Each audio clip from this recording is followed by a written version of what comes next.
বাংলাদেশের ফাঁকা আওয়াজ এর আগেও বিভিন্ন সময় শোনা গিয়েছে। সম্প্রতি শেখ হাসিনার বিরুদ্ধে চরম সাজা ঘোষণা করা হয়েছে বাংলাদেশে, আর সেই সাজা ঘোষণার পরে ভারতের কাছ থেকে হাসিনাকে ফেরত চেয়ে আবেদন জানিয়েছে বাংলাদেশ। এক প্রেস বিজ্ঞপ্তিতে বাংলাদেশ জানিয়েছে, আন্তর্জাতিক অপরাধ ট্রাইব্যুনালের রায়ে পলাতক আসামি শেখ হাসিনা ও আসাদুজ্জামান খান কামাল জুলাই হত্যাকাণ্ডের জন্য অপরাধী সাব্যস্ত হয়েছেন এবং দণ্ডপ্রাপ্ত হয়েছেন। মানবতা বিরোধী অপরাধে দণ্ডপ্রাপ্ত এই ব্যক্তিদের দ্বিতীয় কোনো দেশ আশ্রয় দিলে তা হবে অত্যন্ত অবন্ধুসুলভ আচরণ এবং ন্যায় বিচারের প্রতি অবজ্ঞার শামিল।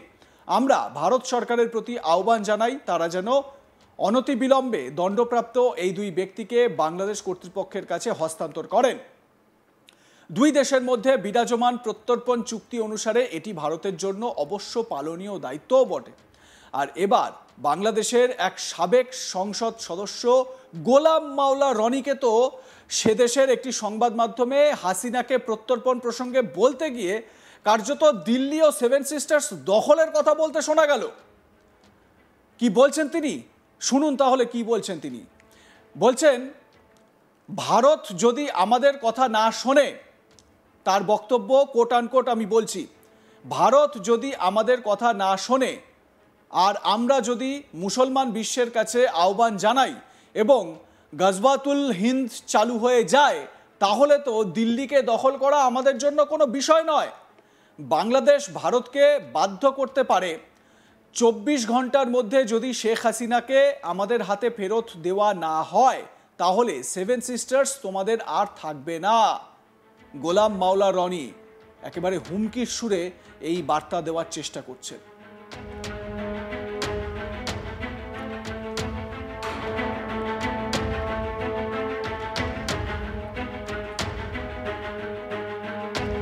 বলছেন গোলাম মাওলা রনি, বলছেন ভারত যদি আমাদের কথা না শোনে আর আমরা যদি মুসলমান বিশ্বের কাছে আহ্বান জানাই এবং গজওয়াতুল হিন্দ চালু হয়ে যায়, তাহলে তো দিল্লিকে দখল করা আমাদের জন্য কোনো বিষয় নয়।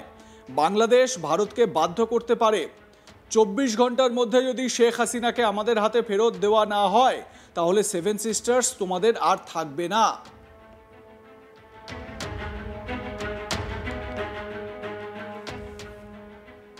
শুনলেন তো বাংলাদেশের প্রাক্তন সংসদ সদস্য গোলাম মাওলা রনির এই দায়িত্বজ্ঞানহীন কাণ্ডজ্ঞানহীন বক্তব্য। এই বক্তব্য প্রকাশ্যে আসতেই বিভিন্ন মহলে প্রশ্ন উঠতে শুরু করেছে, ওই ব্যক্তির কি মাথা খারাপ? না হলে এমন ভিত্তিহীন কথা বলবেনই বা কেন? এই কথা শুনে তো রীতিমতো হাসির রোল উঠেছে বিভিন্ন মহলে। হাসিনার বিরুদ্ধে সাজা ঘোষণার পরে ভারত বিবৃতি দিয়ে জানায়, ঘনিষ্ঠ প্রতিবেশী হিসেবে ভারত বাংলাদেশের জনগণের সর্বোত্তম স্বার্থের প্রতি প্রতিশ্রুতিবদ্ধ, যার মধ্যে রয়েছে শান্তি, গণতন্ত্র, অন্তর্ভুক্তি এবং স্থিতিশীলতা। আমরা সর্বদা এই লক্ষ্যে সকল অংশীদারদের সঙ্গে গঠনমূলকভাবে যোগাযোগ করব। অন্যদিকে হাসিনার সাজা ঘোষণার পর এই বিষয়ে ইউনাইটেড নেশনসের মানবাধিকার মুখপাত্র রবিনা সামদাসানি বলেন, মানবতা বিরোধী অপরাধের অভিযোগে শেখ হাসিনা এবং প্রাক্তন স্বরাষ্ট্রমন্ত্রীর বিরুদ্ধে আন্তর্জাতিক অপরাধ ট্রাইব্যুনাল কর্তৃক রায় ঘোষণা গত বছর বিক্ষোভ দমনের সময় সংগঠিত গুরুতর মানবাধিকার লঙ্ঘনের শিকারদের জন্য একটি গুরুত্বপূর্ণ মুহূর্ত। যদিও আমরা এই বিচার পরিচালনার বিষয়ে অবগত ছিলাম না, আমরা ধারাবাহিকভাবে সকল জবাবদিহি কার্যক্রম, বিশেষত আন্তর্জাতিক অপরাধের অভিযোগে যথাযথ প্রক্রিয়া এবং ন্যায় বিচারের আন্তর্জাতিক মান পূরণের জন্য সমর্থন জানিয়েছি। আমরা মৃত্যুদণ্ড আরোপের জন্য দুঃখ প্রকাশ করছি, যার বিরোধিতা আমরা সকল পরিস্থিতিতেই করি। রবিনা সামদাসানি মানবাধিকার মুখপাত্র ইউনাইটেড নেশনসে কি বলেছেন তিনি শুনুন। The handing down of verdicts today by the International Crimes Tribunal against Bangladesh Prime Minister Sheikh Hasina and the former Home Minister on charges of crimes against humanity is an important moment for the victims of grave human rights violations committed during the suppression of protests last year. While we were not privy to the conduct of this trial, we have consistently advocated for all accountability proceedings, especially on charges of international crimes, to unquestionably meet international standards of due process and fair trial. This is particularly vital when, as was the case here, the trials have been conducted in absentia and led to a capital punishment sentence. We also regret the imposition of the death penalty, which we oppose in all circumstances. The High Commissioner hopes Bangladesh will move forward with the comprehensive process of truth-telling, reparation and justice as the pathway to national reconciliation and healing. This should include meaningful and transformative security sector reforms to ensure that these violations and abuses are never repeated, and our office stands ready to support the government and people of Bangladesh in these endeavours. The High Commissioner calls for calm and for all to exercise restraint in these difficult circumstances. স্পষ্টত একেবারে এই United নেশনসে ইউএনএইচআরসিতে এই যে মৃত্যুদণ্ড সাজা ঘোষণা তার স্পষ্টত বিরোধিতা করা হয়েছে।